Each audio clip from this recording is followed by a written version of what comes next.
What's up, YouTube? Welcome back to the channel Maximum Capacity Mindset. My name is Rahman, and I'm going to be talking to you about why you should save and buy a car in cash.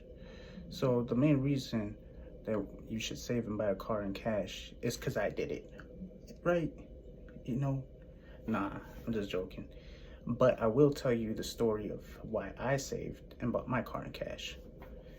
Anyways, the reason I saved and bought my car in cash is because I didn't want to deal with these monthly payments, and I didn't want to deal with the ridiculous interest rates that are out today. First, before I even bought my car in cash, I went to a dealership and I was contemplating, should I finance the car or should I just buy it right out? And I decided after listening to these guys where they were offering me anywhere between 7 to 10% interest rate, which is really high. I was like, why do I want to be giving away my hard-earned money to these car dealerships? In reality, they're telling me that I'm getting a great deal, but I'm not. They're making me a fool by giving my hard-earned money away to them. So I was looking at a Toyota Highlander online, cargurus.com. It was in Arlington Heights, Toyota. So I checked it out. Price was listed as $32,000. I was like, okay, $32,000, 30,000 miles. It seems okay, not too bad. It's within my price range. So I go check it out. Car seems fine. They told me it was certified pre-owned on the website. They had it listed as like CPO when it really wasn't. Then they were telling me something like you have to pay an extra $2,000 to get the CPO. And I was like, I'm not gonna pay an extra $2,000 for CPO.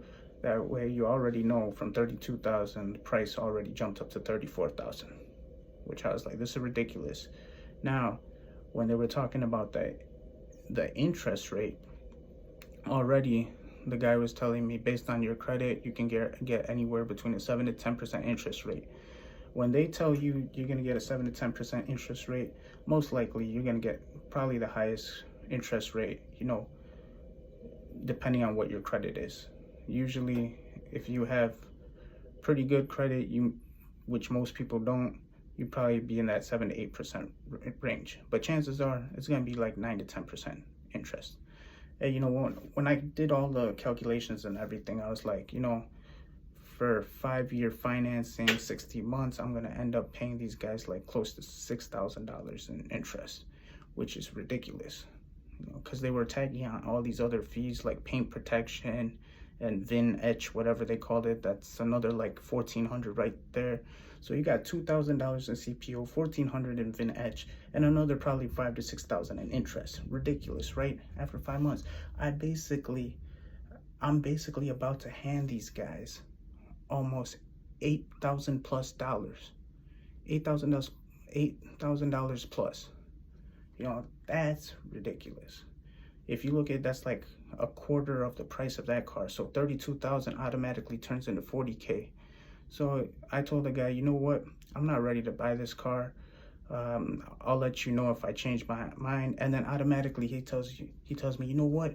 We got a great deal for you. How about you check out our new Toyota Highlander? And then I go check it out and he's telling me, okay, this car is going to be about like $41,000.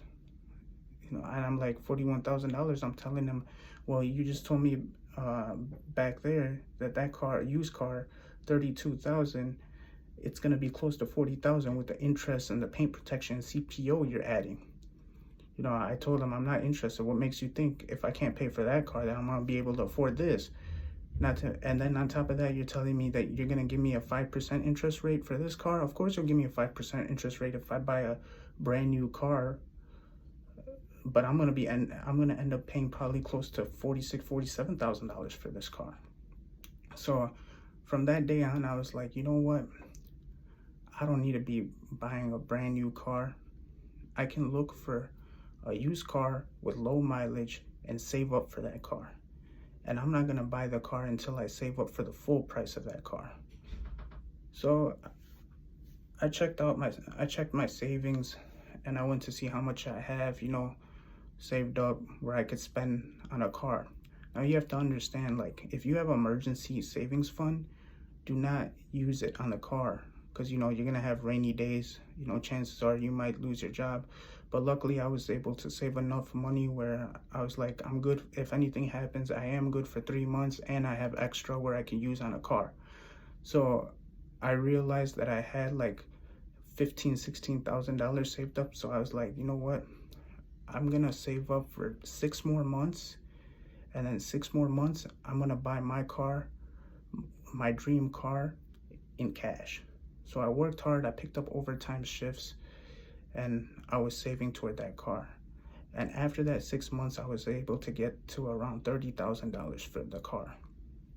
So then I looked online and I found a CPO, certified pre-owned, where they do a full 172 car inspection, you know, on the car. They check everything on the car. And I called the dealership and I asked them first, hey, are you guys charging anything extra for the car? Like, are you charging a separate CPO price? And they told me, no, CPO, it's already included. You know, we don't charge you anything extra. So I was like, all right, good. Number one, that checks off on my list. So I was like, when can I make an appointment to come and check out the car? And this car was a Hyundai Tucson, you know, 2023 with like 8,000 miles on it. So I was like, this is a great deal.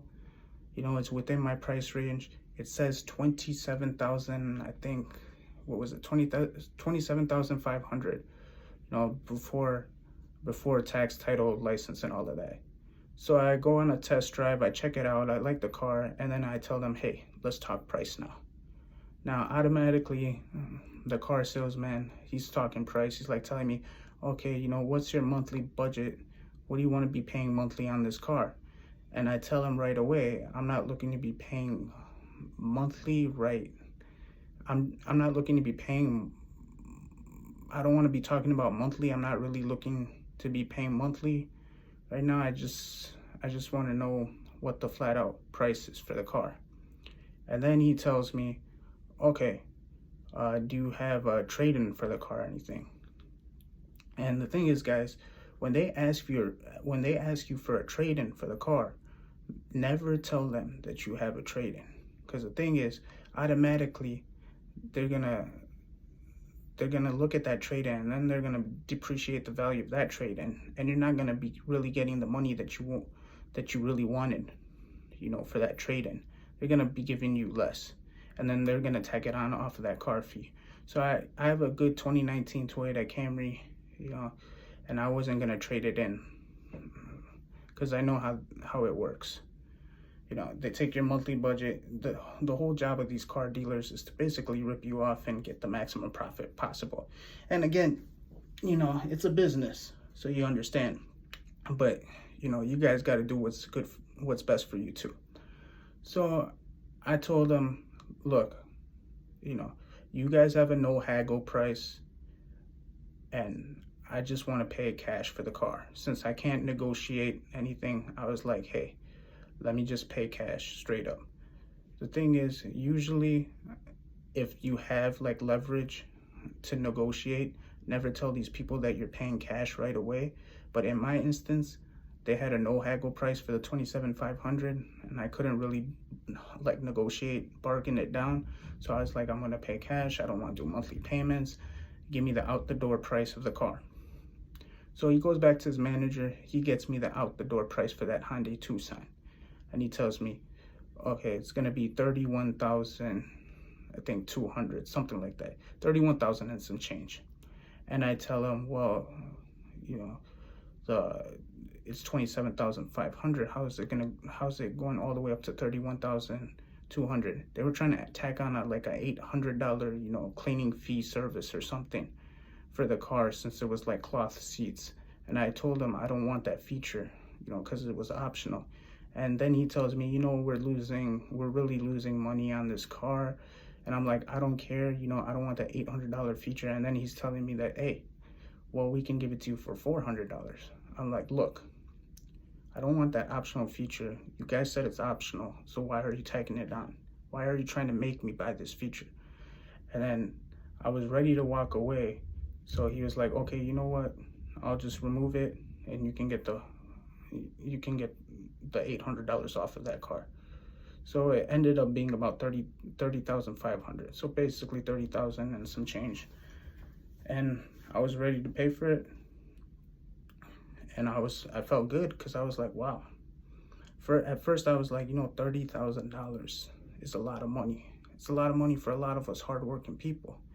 But in the back of my head, I was like, look, I'm avoiding all that interest, unnecessary interest, where it could be anywhere between $5,000 to $6,000, depending on if I'm taking a 60-month loan or a 72-month loan. And I was like, at least, I'm not paying out of my monthly budget for a car. I can use whatever I have, that extra $400 or $500 a month, to invest. And then other people might be saying, hey, you should have kept the $30,000 and financed at that 8 to 10% interest rate. But in my head, I'm thinking like, well, anyways, what's the chances of me getting return on my money back, even if I did finance it and use that money to invest? So, it really depends on you, what you want to do. But I feel like if you can avoid interest and give unnecessary money away to these car dealerships and try to budget that and use it for, some other goals, I think it's better for you. But if you can't, the best thing to do is to save up and buy the car in cash. Because I'm telling you, once you save up for something and from day one that you have full ownership over that car, it's one of the best feelings in the world.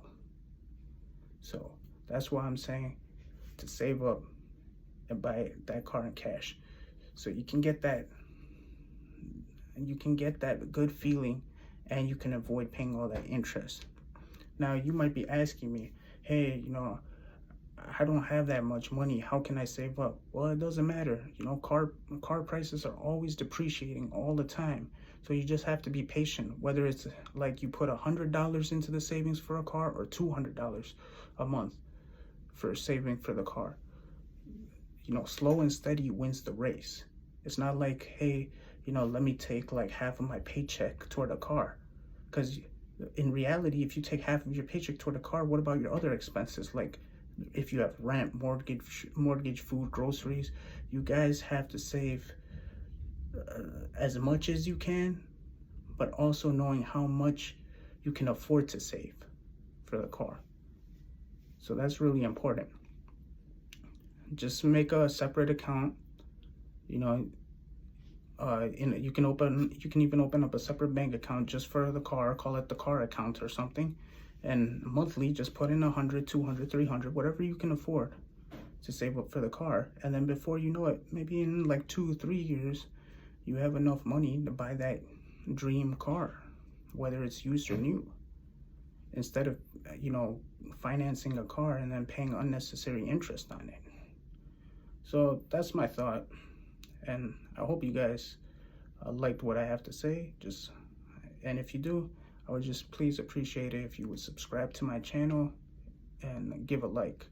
Thanks for watching Maximum Capacity Mindset. Have a good day. Bye.